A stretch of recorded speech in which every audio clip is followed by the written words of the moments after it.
Hi guys! So, this is Applying Paolo Pantua. And para sa mga downlines na nahihirapan mag-network, para dun sa mga naguguluhan, sa mga hindi kumikita, sa mga pinanghihinaan na ng loob, para dun sa mga downlines na demotivate, na-reject, and mukhang bumigay na sa mga pangarap nila. This video message para to sa lahat. And kahit na kumikita ka na, kahit na may downlines ka, kahit na malaki na yung grupo mo, para pa rin sa'yo to. For the past 2 years na ginagawa ko yung AIM Global ng full-time, siguro masabi ko na hindi ko pa binigay yung pinaka-best, pero nandun ako sa outside ng comfort zone ko kumpara dati. So, this 2015, I would like to talk to you, to all my downlines, na this will be a great year for all of us because all improvements will be done this 2015. Maraming magbabago sa group na mga dagdag na sistema. Sa offline, may dagdag sistema. Sa online, dagdag sistema, which is very effective. Galing na sa mga top earners, galing na sa mga uplines. So, ang tip ko sa inyo, give yourself a chance. Kasi pag sumuko ka naman sa AIM Global, kunwari, ayaw mo na mag-AIM Global, nag-quit ka na, so hindi ka naman sumuko actually sa AIM Global eh. Saka hindi ka naman sumuko sa upline. Hindi ka naman nag-quit para kay upline. Actually, nag-quit ka para sa pangarap mo. So, as you can see, maraming videos dito sa page ko. This is to motivate you para makita nyo na yung upline, kahit sobrang busy na schedule, paikot-ikot sa mga OPP, house party, head office, centering, trainings.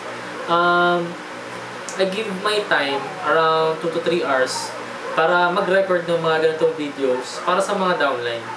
Doon sa mga downline, nandito lang sa Pilipinas, gawin mo yung global, try mo ulit, walang mawawala.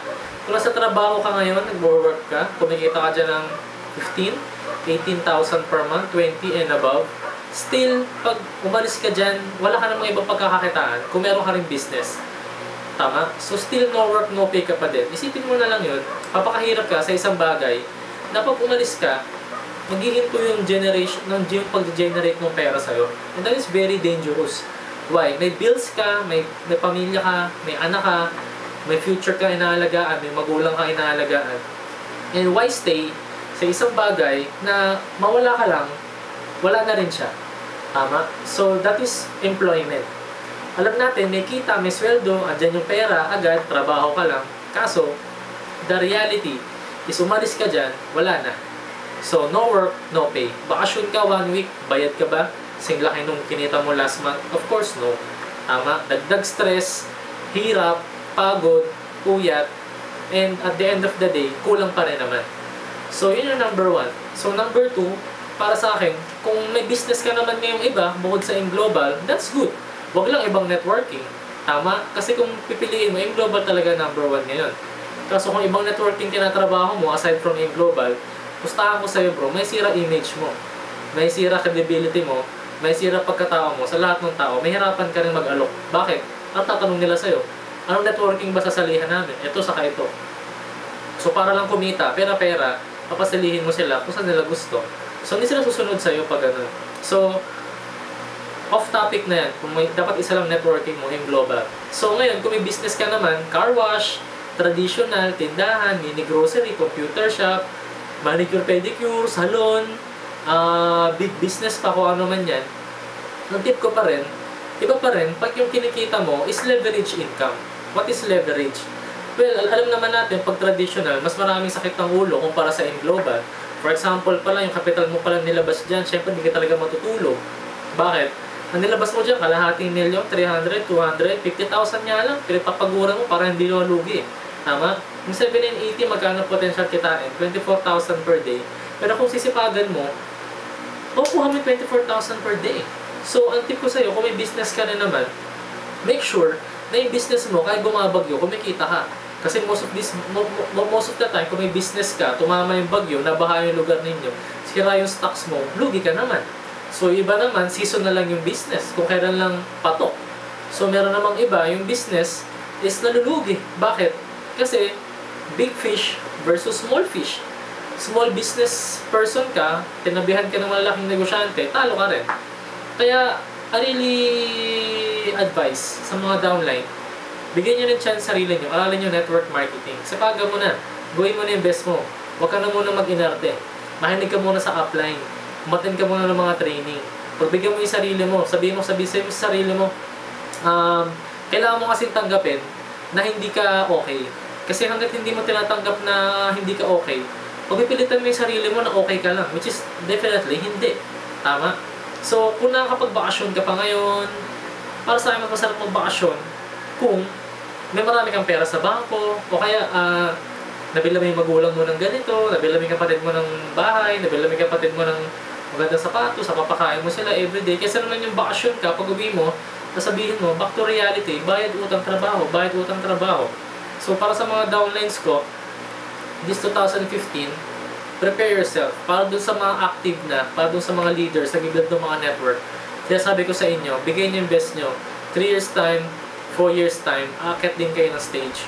Magsalita din kayo sa harap. Mag-inspire din kayo ng maraming tao. Millionaires Club ka, Global Ambassador ka, Car Achiever ka, nandyan lahat yan. Basta wag na wag kang maiinip. Kasi yung negosyo natin dito dapat kinaiinipan. Bakit? Kung si Henry C. nainip sa SM, matatayo niya ba yung Mall of Asia? Matatayo ba niya yung Mall of niya sa China? Sa ibang lugar, sa Guam? Hindi, di ba? So, walang inip-inip. This is forever. So, wag kang maiinip. Habang buhay mo itong tataniman. Kahit mo kumikita ka na, yung mga owners, hindi sila papahinga kahit nang malaki na yung global. Tuloy pa rin ang isip, idea, tayo ng building. So, pati kung papahinga, member ka lang. Tama? So, para sa mga leader, give your best and sumabay kayo sa upline, hataw tayo lahat sa 2015. Para dun sa mga hindi active, nagdududa, nag-quit, naglaylo, kung napapanood mo yung video na to, ang tip ko sa'yo, lumapit ka sa upline, i-text mo kami, i-PM mo kami, sabihin mo upline, try ko ulit maging global. Kahit part-time, kaya mo naman trabahuhin eh. Huwag ka lang mareklamo. Kasi kung mareklamo ka, hindi ko utak negosyante. Pustahan tayo, magkikita-kita tayo, 40, 50 ka na. Kami, naka-take off na, ikaw hindi pa. Sasabihin mo pa rin, sana nagsimula ako nung bata ako. At yun ang pinakamahirap na mangyari sa lahat. Regrets. Kaya ang tip ko sa'yo, sabayan mo kami.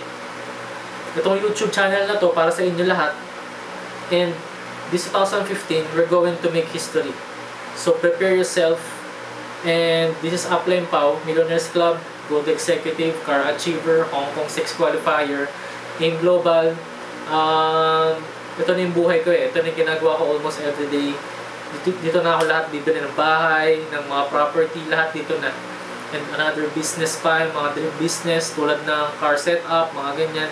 So, ang tip ko sa inyo, sunod lang kayo. Ang mahirap kasi dito, yung upline, ginagawa yung best niya. Kaso, yung mga downline, wala.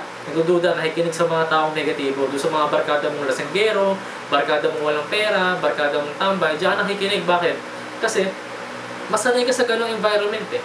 Tama, hindi ka naman sanay nagbabasa ng libro about business, hindi ka sanay uma-attend ng mga talks about business, hindi ka sanay pinag-uusapan pera, hindi ka sanay kasi wala namang ganyang culture sa family niya, wala namang ganyang values eh. Kaya binabago natin ngayon dito sa InGlobal para hindi na yan manahin ng mga anak mo. Pinakamahirap dyan, tatanungin ng anak mo, Tito, bakit po Papa, bakit sila Tito Paulo may mga sports car, mga ganda yung mga bahay nila? Hindi po ba kasama ka doon dati sa business nila? Ano sasabihin mo? Anak, kasi hindi ko binigay yung best ko eh. Nagduda kasi ako nung araw eh. Tinamad kasi ako eh. Umuulan kasi, umaaraw kasi. Ang layo kasi ng Ortigas eh. Wala nang excuse yun. Hindi na yun valid. Anak mo na yung tatanong.